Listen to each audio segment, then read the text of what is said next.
Hello guys, আজকে আমি আরেকটা নতুন রেসিপি নিয়ে চলে এলাম। পটল। পটল তো আপনারা সবাই খেয়েছেন। আজকে আমি যেভাবে আপনাদেরকে পরিবেশন করব বা খাওয়াবো, এটা একটু অন্য ধরনের। আজকে আমি পটল এর বড়া করব। এটা একটু টুইস্ট আছে। আসুন দেখে নেওয়া যাক কিভাবে এটা আমি করি। আর আমার ভিডিও যদি আপনাদের ভালো লাগে, তাহলে আপনারা এটাকে শেয়ার করে দেবেন, সবাইকে দেখার সুযোগ করে দেবেন। তাহলে আসুন দেখে নেওয়া যাক। আজকে আপনাদের যে রেসিপিটা দেখাবো সেটা হচ্ছে পটলের বড়া। দেখো, পটলগুলো শুকিয়ে গেছে, কিন্তু এই পটলগুলো কি করব, ফেলবো না। আমি এটা দিয়ে বড়া করব। পটলের ভেতরে যে বিচিগুলো আছে সেগুলোকে বার করে নেব। পটলগুলো আমি মাঝখান দিয়ে এভাবে কেটে নিয়েছি। আপনারা না গোটা রাখতেও পারেন, একদিকে ফুটো করে এখান থেকে বিচিগুলোকে বার করে নিতে পারেন। আমি কেটে নিয়েছি, কারণ কেটে নিয়ে বিচিগুলোকে বার করে নেবো। এইভাবে আপনি হাত দিয়েও বার করতে পারেন, বা চামচ দিয়ে, ছুরি দিয়ে, যা দিয়ে হোক, এরকম ভাবে আপনারা বার করে নিতে পারেন। এই যে দেখুন, বিচিগুলো বার করে নিয়েছি। আপনারাও বিচিগুলোকে বার করে নেবেন। কিন্তু এই বিচিগুলো কাজে লেগে যাবে। যারা পটলের বীজগুলো ভাজা খেতে খুব ভালোবাসে, তারা এই বীজগুলোকে তেলে একটু ভেজে গরম গরম ভাতের সঙ্গে খেতে পারবেন, ভালো লাগবে খেতে। আমি তো খাই, আমার খুব ভালো লাগে পটলের বিচিগুলো খেতে। এই দেখুন, এগুলো সব আমি কেটে নিয়ে বীজগুলোকে বার করে নিয়েছি।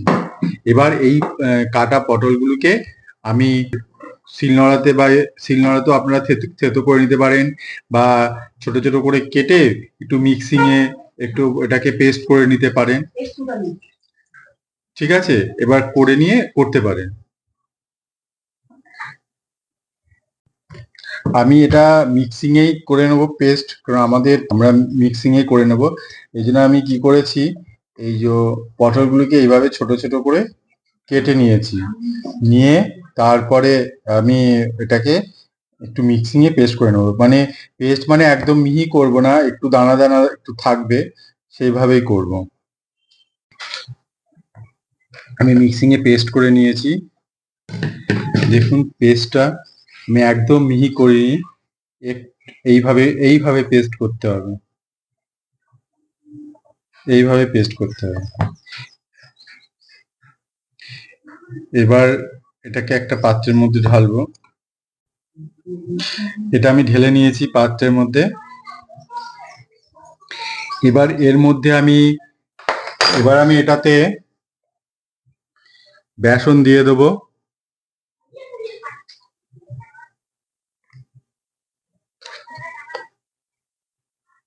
যেহেতু চালের গুঁড়ো নেই, সেজন্য আমি কর্নফ্লাওয়ার দেবো।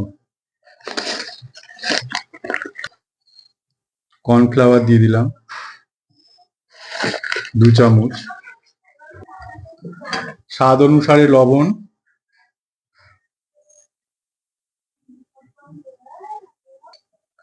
গোলমরিচের পাউডার, হলুদ অল্প একটু দেবো,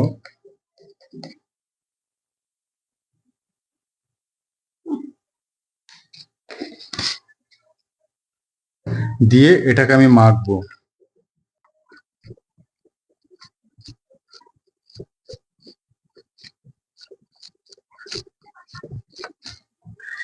এইভাবে ভালো করে এটাকে মেখে নিতে হবে।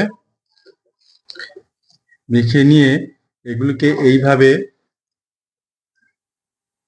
গোল্লা পাকাতে হবে, আর গোল্লা পাকিয়ে মাঝখানটা একটু চেপে দিতে হবে। এইভাবে এইভাবে করে আমি সব এই লেচিগুলোকে করে নেব।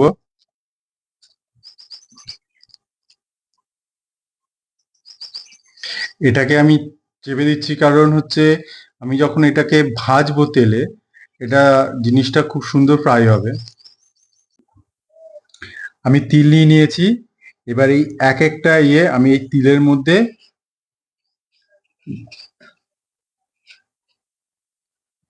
এইভাবে করে নেব।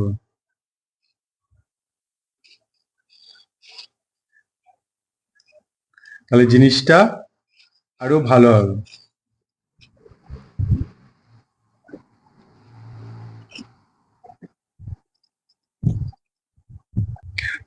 আপনারা বাড়িতে করে দেখবেন এরকম ভাবে, এরকম লাগে আমাকে অবশ্য কমেন্ট করে জানাবেন। এভাবে প্রত্যেক কটা উপরে এরকম ভাবে তিলটা দিয়ে নেব। এবার দিয়ে প্রত্যেক কটা হালকা করে আঙ্গুল দিয়ে এরকম করে চেপে দেবো, প্রত্যেক কটা পিট করে চেপে দেবো, এইভাবে প্রত্যেক কটাকে চেপে দেবো। এইবার এটাকে আমি তেলে ফ্রাই করব। এবার কি করব, এই পটলগুলোকে এবার আমি তিল দিয়ে চেরিগুলোকে করে রেখে দিয়েছিলাম, এবার এটা আমি ভাজবো। এবার আমি কড়াইতে তেল নিয়ে নেবো, আমি তেল নিয়ে নিলাম, তেলটা একটু হালকা গরম হবে, তারপর আমি আঁচটা কমিয়ে দেবো। এখন তেলটা গরম হয়ে গেছে, এবার আমি কি করব, আঁচটাকে কমিয়ে দেবো, দিয়ে পটলটা মেখে যে তিল মেখে রেখেছিলাম, এবার এটা আস্তে আস্তে তেলের মধ্যে ছেড়ে দেবো। একদম ডিম আজে করব, তাহলে জিনিসটা যত কম আজে এই বড়া এসব ভাজা করবেন তত খাস্তা হবে।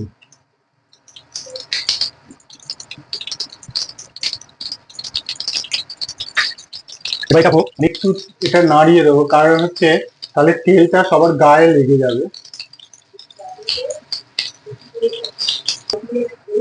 এবার আমি আস্তে আস্তে এতে উল্টে দেবো,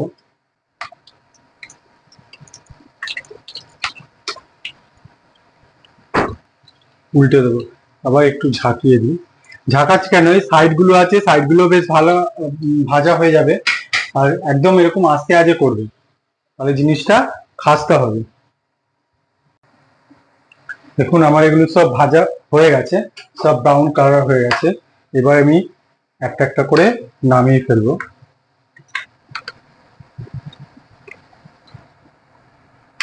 উড়ে গেল, এবার গ্যাসটা বন্ধ করে দেবো।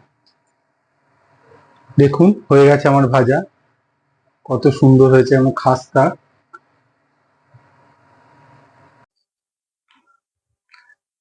দেখুন পটলটা একদম পুরো খাস্তা হয়েছে, পুরো খাস্তা। আপনারাও বাড়িতে ঠিক পটল তো অনেকভাবে খেয়েছেন, আপনারা এইভাবে করে দেখবেন পটলটা, আমার মনে হয় আপনাদের ভালোই লাগবে। আর যদি আমার এই রেসিপি ভালো লাগে, আপনারা এটা কমেন্ট করবেন, শেয়ার করবেন, সবাইকে দেখার সুযোগ করে দেবেন। আবার নেক্সট রেসিপি নিয়ে আমি চলে আসবো।